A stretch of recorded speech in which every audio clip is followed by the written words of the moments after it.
কখনো কোনো পাখিকে দেখেছেন? যখন তারা ডিম পাড়তে প্রস্তুত হয় তখন তারা সবচেয়ে আগে একটা স্থান খোঁজে, একটা স্থান যা বর্ষা, রৌদ্র আর শত্রুর থেকে সুরক্ষিত হয়। তারপর তারা বাসা তৈরি করে, তারপরেই ডিম পাড়ে। আর তারপর যখন সেই ডিম ফুটে তার সন্তানদের জন্ম হয়, সে তাদের খাবার খাওয়ায়, তাদের রক্ষণাবেক্ষণ করে। কিন্তু যখন তাদের ডানা গজায় তখন না সে তাদের খাবার দেয় আর না তাদের বাসা বানাতে শেখায়। শুধুমাত্র তাদের উড়তে শেখায় সে। তারপর সেই বাচ্চারা আকাশে উড়তে শিখে নিজেরাই নিজেদের খাবার জোগাড় করতে শিখে যায়, নিজেরাই নিজেদের বাসা বানাতে শিখে যায়। আর আমরা মানুষেরা কি করি? আমাদের সন্তান বড় হয়ে যাওয়া সত্ত্বেও তাদের নিয়ে সর্বদা দুশ্চিন্তা করি। তার জন্য আমরা গৃহ নির্মাণের চেষ্টা করি। নিজের সন্তানকে আরো শক্তিশালী করে গড়ে তোলার বদলে তাকে আমরা দুর্বল করে দিই। জীবনে সেটাই করুন যা একটা পাখি করে। নিজের সন্তানকে আকাশে ওড়ার শিক্ষা দিন, সংস্কার দিন, আর একটা নির্দিষ্ট সময়ের পরে তাকে নিজের আকাশ নির্ধারণ করতে মুক্ত করে দিন।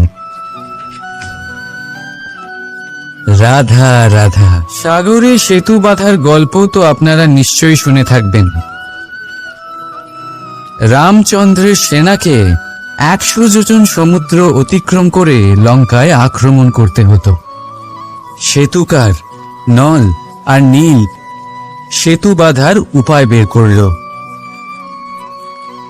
কিন্তু প্রশ্ন ছিল সেতু বাঁধা কি করে হবে? সমুদ্র অত্যন্ত গভীর। কত পাথর দেওয়া হলে এই বিশাল সমুদ্র অতিক্রম করা সম্ভব হবে? তখন এক উপায় নির্ধারিত হলো। পাথরের ওপর লেখা হলো রামের নাম। আর যখন সেই পাথরগুলোকে সাগরে ফেলা হলো সেগুলো ভাসতে লাগলো। এবারে কেউ বলবেন এটা রামচন্দ্রের নামের মহিমা, কেউ বলবেন এটা নারায়ণের কোনো জাদু। কিন্তু না, এটা রামচন্দ্রের সেই গুণ, ওনার ব্যক্তিত্বের সেই মহান দিক যা ওনার প্রতিনিধিত্ব করেছে।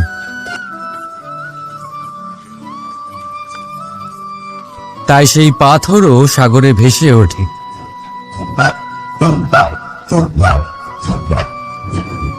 ঠিক সেইভাবেই যেখানে আমরা থাকি না সেখানে আমাদের গুণ আমাদের প্রতিনিধিত্ব করে। আমাদের নামের শক্তি আমরা নিজেরাই তৈরি করি। আমাদের কর্ম দিই, আমাদের গুণ দিই। এবার সিদ্ধান্ত আপনার যে আপনার নামের সাহায্যে কেউ বিপদ থেকে উদ্ধার হবে নাকি আপনার দুষ্কর্মের ফলে কেউ ডুবে যাবে। ভালো করে ভেবে দেখুন। রাধা রাধা। আমাদের জীবনে গুরুজনেরা, জ্ঞানী মানুষজন সবসময় একটা কথা বলেন, ধৈর্য ধরো। শুধুমাত্র দুটো শব্দ, কিন্তু কতটা বিশাল সেটা বোঝার চেষ্টা করুন। ছোট একটা অস্ত্র হাতে নিন এবং একটা বিশাল পর্বতে নিরন্তর প্রহার করতে থাকুন। ধৈর্য ধরে সেই কাজ করতে থাকুন। এমন একদিন আসবে এই বিশাল পর্বতে আপনি একটা পথ তৈরি করবেন। কোনো ধনুর্ধর যখন নিজের বিদ্যা অর্জন করেন তখন তাকেও ধৈর্য ধরতে হয়, তার নিজেকে সময় দিতে হয়, তবেই সে ধনুর্বিদ্যা শিখতে পারে। সেইভাবে আমাদের জীবনেও ধৈর্য ধরার খুব প্রয়োজন। পরিবারে ধৈর্য রাখতে পারলে তাহলে আস্তে আস্তে দেখবেন প্রেম বৃদ্ধি পাচ্ছে। সমাজে যদি ধৈর্য রাখতে পারেন তাহলে আস্তে আস্তে এই সমাজ আপনাকে সম্মান করবে।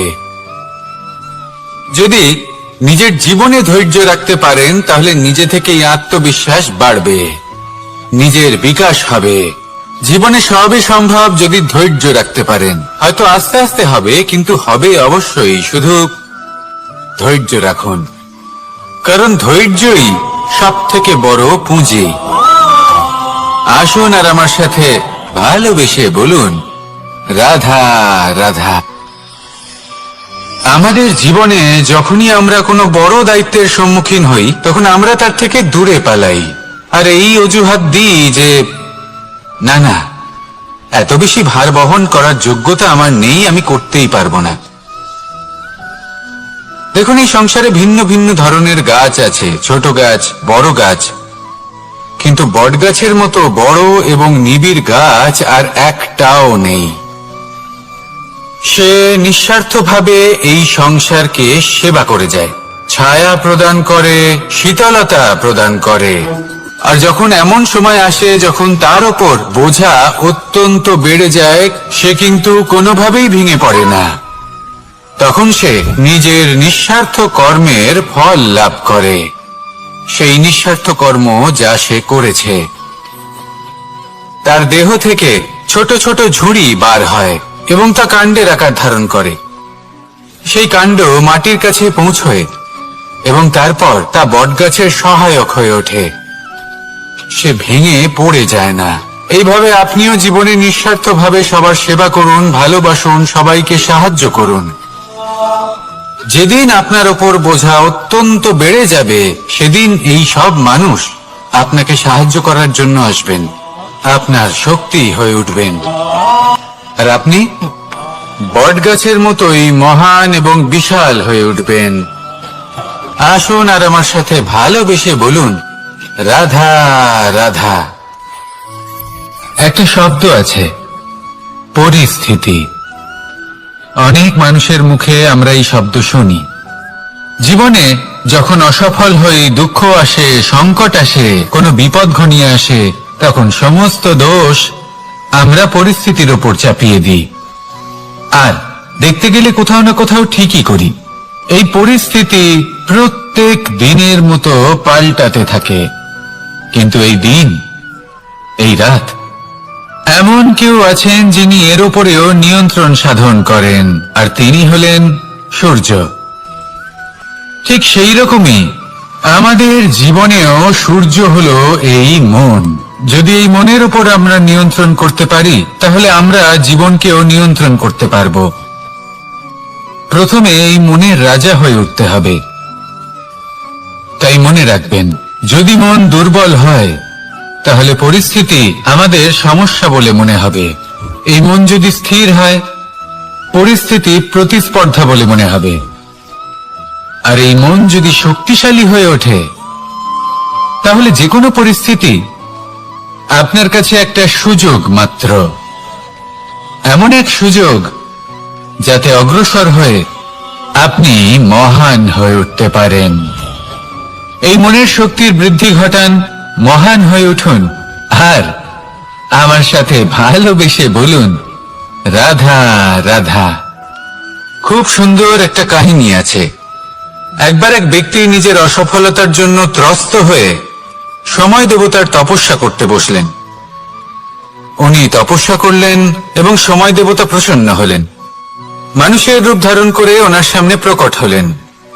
এবার সেই ব্যক্তি ওনাকে জিজ্ঞেস করলেন যে কি এমন আছে যার জন্য আপনি বারবার জয়ী হন আর আমি চিরকাল পরাজিত হয়ে থাকি? কেন এত পরিশ্রম করা সত্ত্বেও আমি সাফল্য লাভ করতে পারি না? তখন সময় দেবতা উত্তর দিলেন যে দিন হোক বা রাত, ঝড় হোক বা ভূমিকম্প, রোদ হোক বা বৃষ্টি হোক, সময়ের সূত্রপাত হোক বা প্রলয়, আমি থামি না, আমি চলতেই থাকি। আর সেই জন্য যিনি থেমে যান তিনি পরাজিত হন আর আমি জয়ী হই। এটাই আমাদের শিখতে হবে। জীবনে সবসময় চলতে থাকুন, কখনো থামবেন না। হ্যাঁ, কিছুক্ষণের জন্য বিরতি নিতে পারেন, বিশ্রাম করার জন্য, নিজেকে আরো সশক্ত করে তোলার জন্য, কিন্তু থেমে যাবেন না। নিরন্তর কর্ম করতে থাকুন, পরিশ্রম করতে থাকুন, তবেই এই সংসার আপনাকে মনে রাখবে। আসুন আমার সাথে ভালোবেসে বলুন, রাধা রাধা। প্রদীপ জ্বালানোর কাজ বড়ই আনন্দদায়ক। উজ্জ্বলতার এই শিখা যেন আত্মার মধ্যে গিয়ে মনে উল্লাস ভরে দেয়।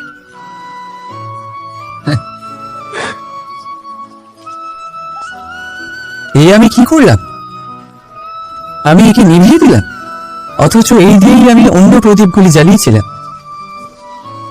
কারণ যতক্ষণ এই শিখা অন্য প্রদীপগুলিকে জ্বালাচ্ছিল ততক্ষণ এই নিজেও জ্বলছিল। কিন্তু যেই ও এই কাজ করা ছেড়ে দিল তখন একেও নিভতে হল। বুঝলেন? সেরকমই জীবন হলো উজ্জ্বলতা দেওয়ার আরেক নাম। যদি জীবনে শুভ কাজ করেন, অপরের উপকার করে, অন্যদের সহায়তা করে, তাহলেই জীবিত থাকবেন। আর যেদিন এই কাজ করা আপনি বন্ধ করে দেবেন, শ্বাস প্রশ্বাস নেওয়া সত্ত্বেও মৃত হয়ে যাবেন। তাই যতক্ষণ শ্বাস চলছে আশারূপী উজ্জ্বলতা ছড়াতে থাকুন। বিশ্বাস করুন, মৃত্যুর পরেও আপনি অমর থাকবেন। তাই ভালোবেসে বলুন, রাধা রাধা। যবে থেকে যে প্রাণের অস্তিত্ব পেয়েছে তবে থেকেই আরো একটি শব্দ জন্ম লাভ করেছে, সংঘর্ষ। জন্মলগ্ন থেকেই মানুষকে বাঁচার জন্য সংঘর্ষ করে যেতে হয়। কখনো নিজের লক্ষ্যে পৌঁছবার জন্য সংঘর্ষ করতে হয়, আর কখনো যা পেয়েছেন তাকে রক্ষার জন্য সংঘর্ষ করতে হয়। কিন্তু প্রত্যেকে একই অভিযোগ করে যে সংঘর্ষ করার সময় ভীষণ কষ্ট হয়। আপনি যোদ্ধা হলে প্রহার আপনাকে সহ্য করতেই হবে। সাঁতার শিখতে হলে জলে আপনাকে প্রবেশ করতেই হবে। পায়ের তলায় তাদেরই কড়া পড়ে যারা রোজ হাঁটেন, আর যারা হাঁটেন তারা নিজেদের লক্ষ্যে অবশ্যই পৌঁছন। তাই মনে রাখবেন, জীবন ততক্ষণই আছে যতক্ষণ কর্ম করবেন। তাই সংঘর্ষ করতে থাকুন, কষ্ট ভুলে যান, আর আমার সাথে ভালোবেসে বলুন, রাধা রাধা। মানুষ সর্বদা ফলাফলের কথা ভাবে, যে আমি যা করতে চলেছি তার ফল কি হবে, তার পরিণাম কি হবে। কিন্তু এর চিন্তা কেন? কারণ কর্ম যদি শুভ হয় তাহলে তার পরিণাম খারাপ হতেই পারে না। শুভ চিন্তা নিয়ে যারা কর্ম করেন তাদের ফলের চিন্তা কিসের? যারা ফুল বিক্রি করেন তাদের মাঝে সাঝে কাঁটা নিশ্চয়ই ফোটে, কিন্তু সুগন্ধ তাদের হাতে থেকেই যায়। এর সন্ধানে কয়লার খনিতে নামা ব্যক্তি কালিমা লিপ্ত হয়ে গেলেও তার হাতে হিরে অবশ্যই থাকে। তাই শুভ চিন্তা নিয়েই কর্ম করে যান, পরিণাম শুভই হবে। আর ভালোবেসে বলুন, রাধা রাধা। মন, মানুষ, মান, এই তিনেরই প্রারম্ভ ম দিয়ে হয়, তাই না? কিন্তু আজ আমরা কথা বলবো মানের বিষয়। মানই সেই ভাব যা আমাদের মনকে সন্তুষ্ট করে। এই কলসিতে ভরা জলের মতন, যে জল এই পাত্রতে থাকার দরুন এর অস্তিত্ব বজায় থাকে। এবার মান থেকে আসে আত্মসম্মান আর অভিমান, আর এই দুইয়ের মধ্যে তফাৎ অনেক। যে জল এই পাত্রের মধ্যে সংরক্ষিত তা হলো আত্মসম্মান, যা আমাদের মনের সম্বল, অবলম্বন, যা এই পাত্রের মধ্যে শীতল থাকে, আর যিনি পান করেন তাকেও শীতল রাখে। আর যে জল এই পাত্রের বাইরে উঠলে পড়ে তা হলো অভিমান, যা বাইরের উত্তাপে বাষ্প হয়ে উবে যায়। সর্বদা মনে রাখবে, আত্মসম্মান আপনাকে দৃঢ় করে, আপনাকে শক্তি প্রদান করে, আর অভিমান আপনাকে দুর্বল করে দেয়। তাহলে কি হতে চান আপনি? আত্মসম্মানী নাকি অভিমানী? সিদ্ধান্ত আপনার। রাধা রাধা। সমস্যা। প্রত্যেকের জীবনেই সমস্যা আসা যাওয়া করে, আর প্রত্যেক মানুষ সমস্যা আসার পর তার সমাধান খুঁজতে উঠে পড়ে লাগেন। কিন্তু যখনই সমস্যার সমাধান হয়ে যায় আমরা সুপ্রসন্ন হয়ে যাই এবং অসাবধান হয়ে যাই। আমাদের মনে হয় যে আমরা সম্পূর্ণরূপে সমস্যার অন্ত করেছি, কিন্তু কোথাও না কোথাও একটা ছোট্ট বীজ রয়েই যায়, আর সেই বীজ আমাদের অসাবধানতার ছত্রছায়ায় বড় হতে থাকে আর তারপর মহা সংকট হয়ে আবার আমাদের উপর আক্রমণ করে। এই সংকট যে কোনো রূপে আসতে পারে, কোনো শত্রুর রূপেও আসতে পারে বা কোনো মহামারীর রূপেও আসতে পারে। সেই জন্য সবসময় সাবধান থাকাই উচিত।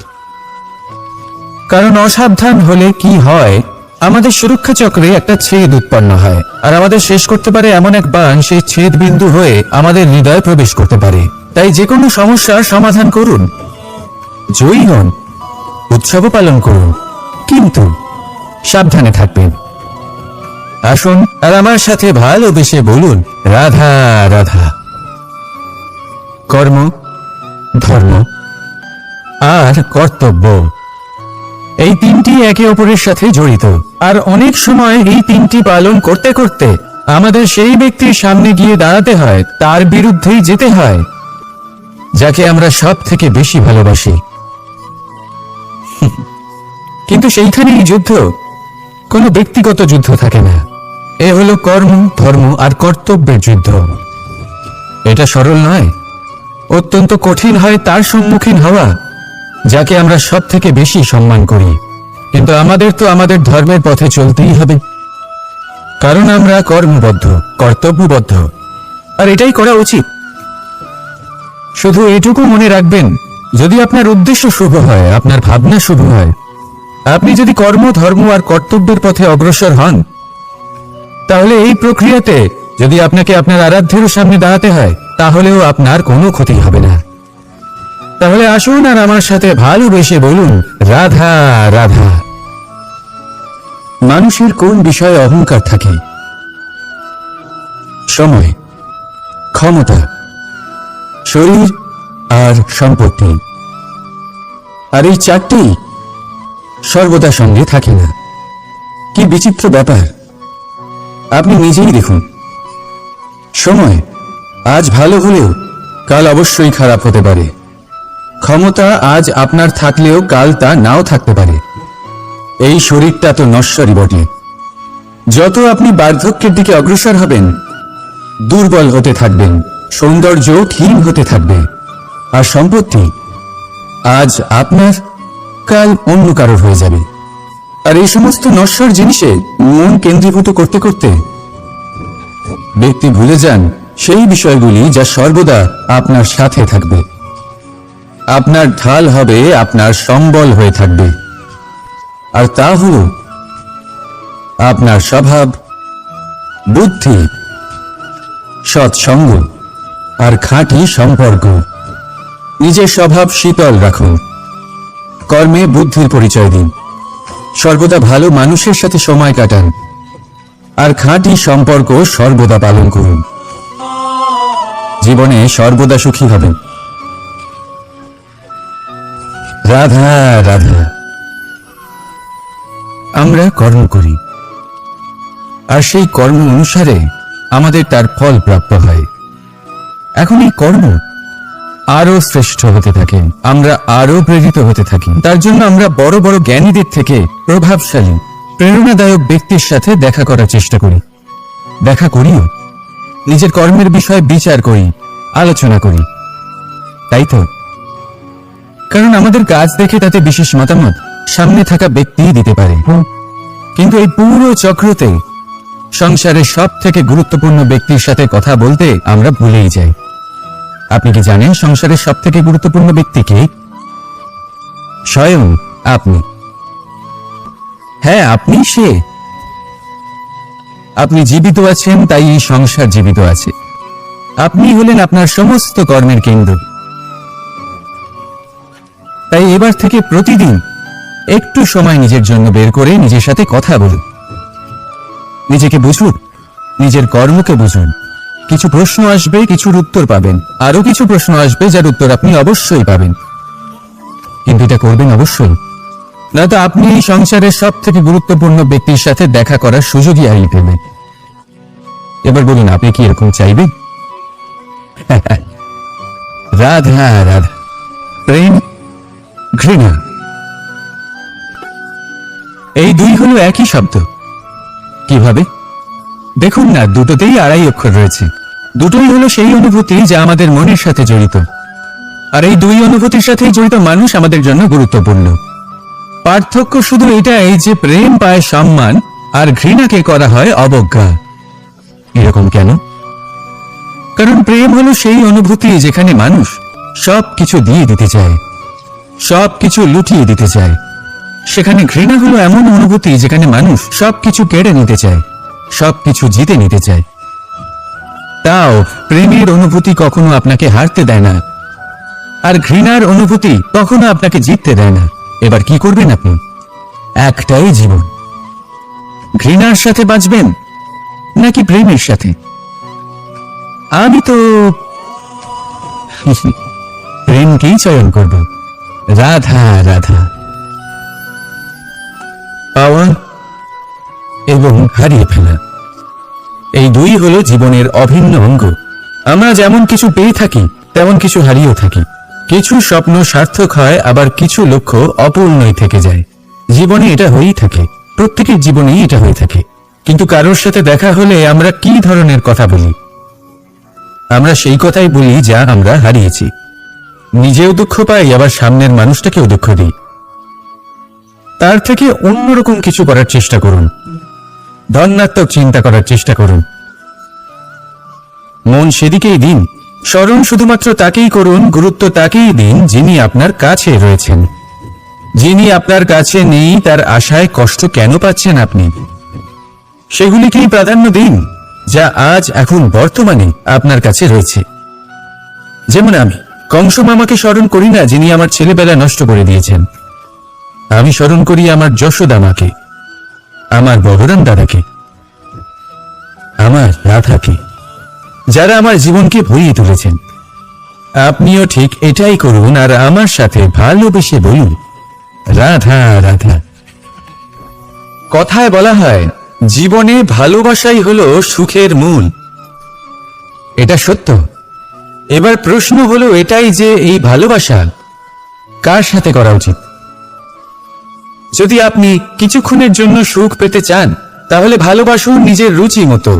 যদি আপনি কিছুদিনের জন্য সুখ পেতে চান ভালোবাসুন নিজের বন্ধুদের। যদি আপনি কয়েক মাসের জন্য, কয়েক বছর বা অনেক বছরের জন্য সুখী হতে চান তাহলে ভালোবাসুন নিজের পরিবারকে, মাতা পিতা, নিজের সন্তান, স্বামী স্ত্রী, নিজের আত্মীয়দের। কিন্তু যদি আপনি চিরকালের জন্য সুখী হতে চান তাহলে ভালোবাসতে হবে শুধু নিজের কর্মগুলিকে। কারণ সম্পর্ক যেমনই হোক না কেন কখনো না কখনো ভেঙে যাবেই। এই সংসার হলো এমনই যে যাদের সঙ্গ আমরা পাই তাদের সঙ্গ একদিন ত্যাগ করতে হয়। শুধু কর্মই হলো এমন এক সঙ্গ যা কখনো আপনাকে ত্যাগ করবে না। আপনার মৃত্যুর পরেও এই কর্ম আপনাকে বাঁচিয়ে রাখবে। তাই সবসময় মনে রাখবেন এই কর্ম ধর্ম মনে করে পালন করা উচিত। জীবনের শেষ মুহূর্ত পর্যন্ত কর্মকে ভালোবাসুন, জীবনের শেষ মুহূর্ত পর্যন্ত সুখে থাকবেন। আর আমি তো সবসময় বলি শুধু কর্ম করতে থাকো, ফলের চিন্তা করো না। তাহলে আসুন আর আমার সাথে ভালোবেসে বলুন রাধা রাধা। সদিচ্ছা দেখতে গেলে 3 অক্ষরে তৈরি এই শব্দ, কিন্তু সমস্ত ত্রিলোক তার উপরেই আধারিত। আপনি এই সংসারে এসেছেন তখন অবশ্যই শ্বাস নেবেন, কিন্তু তার বদলে আপনাকে কিছু তো দিতেই হবে। আপনার উপর নির্ভর করছে আপনি কি দেবেন। কি দেবেন এই সংসারকে, এই সমাজকে, নিজের পরিবারকে, আর তার বদলে কি নেবেন? যশ নাকি অপযশ?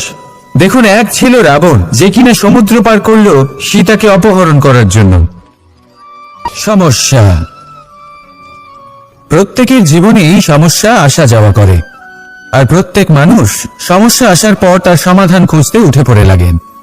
কিন্তু যখনই সমস্যার সমাধান হয়ে যায় আমরা সুপ্রসন্ন হয়ে যাই এবং অসাবধান হয়ে যাই। আমাদের মনে হয় যে আমরা সম্পূর্ণরূপে সমস্যার অন্ত করেছি, কিন্তু কোথাও না কোথাও একটা ছোট্ট বীজ রয়েই যায়, আর সেই বীজ আমাদের অসাবধানতার ছত্রছায়ায় বড় হতে থাকে, আর তারপর মহা সংকট হয়ে আবার আমাদের উপর আক্রমণ করে। এই সংকট যে কোনো রূপে আসতে পারে, কোনো শত্রুর রূপেও আসতে পারে, বা কোনো মহামারীর রূপেও আসতে পারে। সেজন্য সব সময় সাবধান থাকাই উচিত। কারণ অসাবধান হলে কি হয়, আমাদের সুরক্ষা চক্রে একটা ছেদ উৎপন্ন হয়, আর আমাদের শেষ করতে পারে এমন এক বাণ সেই ছেদ বিন্দু হয়ে আমাদের হৃদয়ে প্রবেশ করতে পারে। তাই যে কোনো সমস্যার সমাধান করুন, জয়ী হন, উৎসবও পালন করুন, কিন্তু সাবধানে থাকবেন। আসুন আর আমার সাথে ভালোবেসে বলুন, রাধা রাধা। কর্ম, ধর্ম আর কর্তব্য, এই তিনটি একে অপরের সাথে জড়িত। আর অনেক সময় এই তিনটি পালন করতে করতে আমাদের সেই ব্যক্তির সামনে গিয়ে দাঁড়াতে হয়, তার বিরুদ্ধেই যেতে হয়, যাকে আমরা সব থেকে বেশি ভালোবাসি। কিন্তু সেইখানেই যুদ্ধ, কোনো ব্যক্তিগত যুদ্ধ থাকে না। এ হলো কর্ম, ধর্ম আর কর্তব্যের যুদ্ধ। এটা সরল নয়, অত্যন্ত কঠিন হয় তার সম্মুখীন হওয়া যাকে আমরা সব থেকে বেশি সম্মান করি। কিন্তু আমাদের তো আমাদের ধর্মের পথে চলতেই হবে, কারণ আমরা কর্মবদ্ধ, কর্তব্যবদ্ধ, আর এটাই করা উচিত। শুধু এটুকু মনে রাখবেন, যদি আপনার উদ্দেশ্য শুভ হয়, আপনার ভাবনা শুভ হয়, আপনি যদি কর্ম, ধর্ম আর কর্তব্যের পথে অগ্রসর হন, তাহলে এই প্রক্রিয়াতে যদি আপনাকে আপনার আরাধ্যের সামনে দাঁড়াতে হয়, তাহলেও আপনার কোনো ক্ষতি হবে না। তাহলে আসুন আর আমার সাথে ভালোবেসে বলুন, রাধা রাধা। মানুষের কোন বিষয়ে অহংকার থাকে? সময়, ক্ষমতা, শরীর আর সম্পত্তি। আর এই চারটি সর্বদা সঙ্গে থাকে না। কি বিচিত্র ব্যাপার! আপনি নিজেই দেখুন, সময় আজ ভালো হলেও কাল অবশ্যই খারাপ হতে পারে। ক্ষমতা আজ আপনার থাকলেও কাল তা নাও থাকতে পারে। এই শরীরটা তো নশ্বরই বটে। যত আপনি বার্ধক্যের দিকে অগ্রসর হবেন, দুর্বল হতে থাকবেন, সৌন্দর্য ক্ষীণ হতে থাকবে। আর সম্পত্তি আজ আপনার, কাল অন্য কারোর হয়ে যাবে। আর এই সমস্ত নশ্বর জিনিসে মন কেন্দ্রীভূত করতে করতে ব্যক্তি ভুলে যান সেই বিষয়গুলি যা সর্বদা আপনার সাথে থাকবে, আপনার ঢাল হবে, আপনার সম্বল হয়ে থাকবে। আর তা হল আপনার স্বভাব, বুদ্ধি, সৎসঙ্গ আর খাঁটি সম্পর্ক। নিজের স্বভাব শীতল রাখুন, কর্মে বুদ্ধির পরিচয় দিন, সর্বদা ভালো মানুষের সাথে সময় কাটান, আর খাঁটি সম্পর্ক সর্বদা পালন করুন। জীবনে সর্বদা সুখী হবেন। রাধা রাধা। আমরা কর্ম করি, আর সেই কর্ম অনুসারে আমাদের তার ফল প্রাপ্ত হয়। এখন এই কর্ম আরো শ্রেষ্ঠ হতে থাকে, আমরা আরো প্রেরিত হতে থাকি। তার জন্য আমরা বড় বড় জ্ঞানীদের থেকে প্রভাবশালী, প্রেরণাদায়ক ব্যক্তির সাথে দেখা করার চেষ্টা করি, দেখা করিও, নিজের কর্মের বিষয়ে বিচার করি, আলোচনা করি, তাই তো? কারণ আমাদের কাজ দেখে তাতে বিশেষ মতামত সামনে থাকা ব্যক্তি দিতে পারে। কিন্তু এই পুরো চক্রতে সংসারের সব থেকে গুরুত্বপূর্ণ ব্যক্তির সাথে কথা বলতে আমরা ভুলেই যাই। আপনি কি জানেন সংসারের সব থেকে গুরুত্বপূর্ণ ব্যক্তি কে? স্বয়ং আপনি। হ্যাঁ, আপনি সে। আপনি জীবিত আছেন, তাই এই সংসার জীবিত আছে। আপনি হলেন আপনার সমস্ত কর্মের কেন্দ্র। তাই এবার থেকে প্রতিদিন একটু সময় নিজের জন্য বের করে নিজের সাথে কথা বলুন, নিজেকে বুঝুন, নিজের কর্মকে বুঝুন। কিছু প্রশ্ন আসবে, কিছুর উত্তর পাবেন, আরো কিছু প্রশ্ন আসবে যার উত্তর আপনি অবশ্যই পাবেন। কিন্তু এটা করবেন অবশ্যই, না তো আপনি এই সংসারের সব থেকে গুরুত্বপূর্ণ ব্যক্তির সাথে দেখা করার সুযোগই হারিয়ে ফেলবেন। এবার বলুন, আপনি কি এরকম চাইবেন? রাধা রাধা। প্রেম, ঘৃণা, এই দুই হলো একই শব্দ। কিভাবে? দেখুন না, দুটোতেই 2.5 অক্ষর রয়েছে। দুটোই হলো সেই অনুভূতি যা আমাদের মনের সাথে জড়িত, আর এই দুই অনুভূতির সাথেই জড়িত মানুষ আমাদের জন্য গুরুত্বপূর্ণ। পার্থক্য শুধু এটাই যে প্রেম পায় সম্মান, আর ঘৃণাকে করা হয় অবজ্ঞা। এরকম কেন? কারণ প্রেম হলো সেই অনুভূতি যেখানে মানুষ সবকিছু দিয়ে দিতে চায়, সবকিছু লুটিয়ে দিতে চায়, সেখানে ঘৃণা হলো এমন অনুভূতি যেখানে মানুষ সবকিছু কেড়ে নিতে চায়, সবকিছু জিতে নিতে চায়।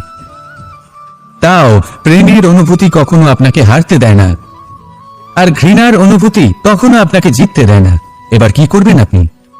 একটাই জীবন, ঘৃণার সাথে বাঁচবেন নাকি প্রেমের সাথে? আমি তো প্রেমকেই চয়ন করব। রাধা রাধা।